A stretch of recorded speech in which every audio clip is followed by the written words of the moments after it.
Reka nizere ko mwiriwe neza mwese cyane cyane mwebwe bantu banjye twibanira kuri uyu muyoboro wa YouTube cano umunsi ku wundi. Cano ni Subiza TV, ndabizi nawe ubaye ukigera kuri uyu muyoboro ari bwo bwa mbere, nta kindi ngushishikariza usibye gukora subscribe cyangwa se abone, tukajya twibanira muri aya makuru aba agezweho. Narabibijeje nta gahunda yo kubatenguha mfite, ni nayo mpamvu ngarutse muri aya masaha ya nimugoroba, ni ukugira ngo mbagezeho aya makuru aba agezweho. Ngira ngo uri kubibona neza kuri screen yawe, uwo ni nyakubahwa perezida wa repubulika y'u Rwanda Paul Kagame, aho n'ubundi uyu munsi aribwo yabonye izuba. Dukomeze tumwifurize kugira isabukuru nziza y'amavuko. Ndetse impamvu iyi nkuru nyigarutseho, ngira ngo ibumoso bwa screen yawe uri kuhabona uyu nguyu Muhoozi. Ngira ngo hari byinshi yagiye avuga kuri perezida, niyo mpamvu byose ngiye kugenda mbikugeza, ariko nyuma y'iyi nkuru ndaza kukugezaho n'ibindi biri kuvugirwa ahangaha muri Repubulika Iharanira Demokarasi ya Kongo, kuko byo nabyo birihutirwa. Ngira ngo twavuga ko bagiranye ikiganiro n'itangazamakuru ahariya mu mujyi wa Goma. Ni byinshi ndaza kugenda nkugezaho. Ngira ngo Koloneli Nanga muramuzi, hari byinshi yagiye aza gutangariza cyangwa se aho yagiye agaragaza ibibazo bari guhura nabyo, aho leta ya Kongo iri kubagabaho ibitero hifashishijwe ziriya ndege zitagira abapilote, ubwo ni drone. Nabyo ndaje mbikugezaho, ariko mbere ko mbikugezaho reka mbanze nkubwire ko uyu mugaba mukuru w'ingabo za Uganda General Muhoozi Kainerugaba yifurije isabukuru nziza perezida wa repubulika y'u Rwanda Paul Kagame wujuje imyaka 68 y'amavuko, amusabira kuzabaho n'indi myaka myinshi. Mu butumwa yahaye perezida, yamusabye ko ubushuti buri hagati y'ibihugu byombi bukomeza ndetse bukarushaho gukomera. Yagize ati warakoze ku buyobozi bwawe budasanzwe bubereye icyitegererezo u Rwanda ukorera ndetse na Afurika yose muri rusange.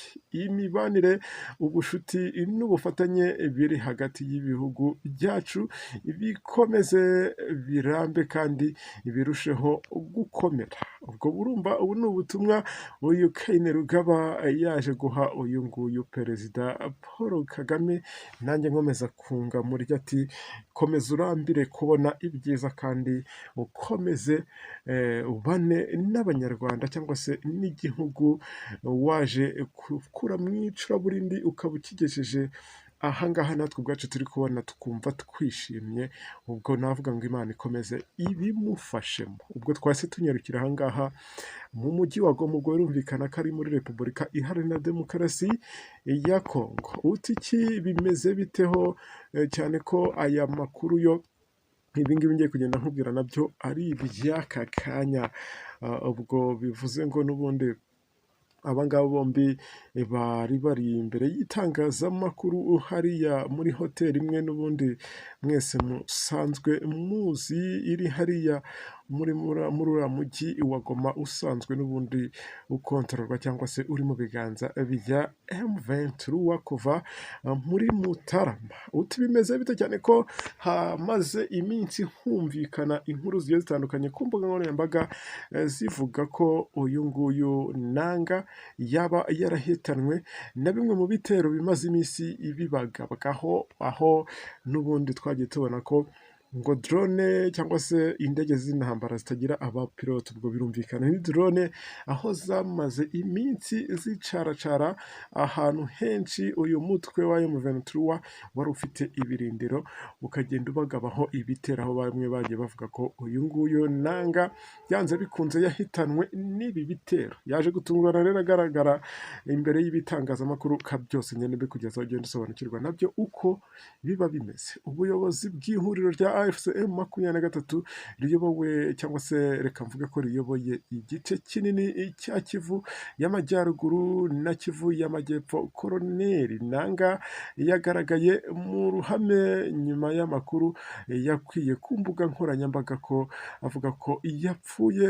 Uyu nguyu yavuze ko leta ya Kongo ikomeje kurenga ku masezerano yo guhagarika intambara. Yavuze ko ibitero by'indege z'intambara zitagira abapilote drone ari uburyo leta cyangwa se aribwo buryo leta ya Kongo yahisemo nko gukoresha muri ino minsi irasa ahantu hatandukanye. AFCM 23 igenzura cyane mu bice birimo abasivili. Ubwo birumvikana hahandi bakunda kuvuga ngo aho inzovu zirwaniye, ubwo nyine murumva ko ababigenderamo cyangwa se ba bandi ba rubanda rugufi, ubwo ndi kuvuga abasivile, niba usanga bahatakarije ubuzima. Ibyo bitero bikomeye by'ingabo za Kongo birimo icyagabwe ku birindiro bya AFC 23 ahitwa Busika hafi y'agace ka Kashebere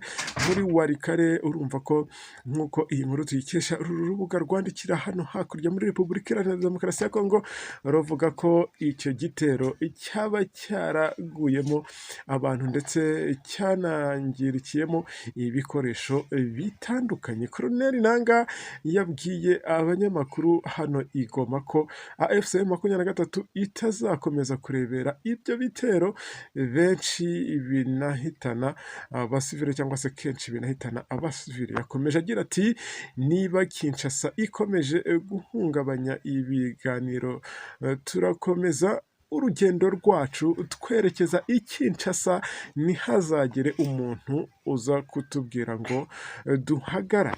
Uyu nguyu Bernard Bisimwa nawe wari uri kumwe n'uyu nguyu Colonel Nanga mu kiganiro yagiranye n'itangazamakuru, nawe yakomeje agira ati ubu tuzasubira twiteguye gusubiza igitero icyo ari cyo cyose bakubita ku butaka. Ubwo birumvikana n'ubundi ikigaragara cyo intambara irakomeje hagati y'aba ngaba bombi, ndetse urumva ko niba iyi minsi yose ishize aba ngaba bari gukubitwa inshuro, cyangwa se leta ya Kongo iri kugenda ibagabaho ibitera hari ibirindiro cyangwa se hitwa ko ari ibirindiro bya AM23, ubwo birumvikana ko byanze bikunze n'ubundi bya biganiro duheruka kubona amasezerano bemeranyije cyangwa se basinyanye hariya iduha muri Katari, ibyo ngibyo byose ntacyo biri gutanga byanze bikunze. Ubwo urumva ko abahungu nabo bari kuvuga bati n'ubundi ntacyo turamira byanze bikunze, ubwo niba ari ukurwana tugomba kurwana, nta kindi kintu dushingiye, kubera ko ibiganiro byo kuzana amahoro ahangaha n'ubundi turi kubona bitari kubahirizwa. Ngayo nguko rero aya niyo makuru nakugezaho, ibi ngibi byose bikaba byavuzwe uyu munsi utaza kugira ngo bimaze iminsi. Ndagushimiye wabanye nanjye nkubwira ngo tuze gusubira mu kuri yacu ari imbere. Njye wumvaga kuri mikoro ni wa muhungu cyangwa se ni rya jwi rya wa muhungu mukunda muri benshi. Reka nkubwire ngo ciao ciao.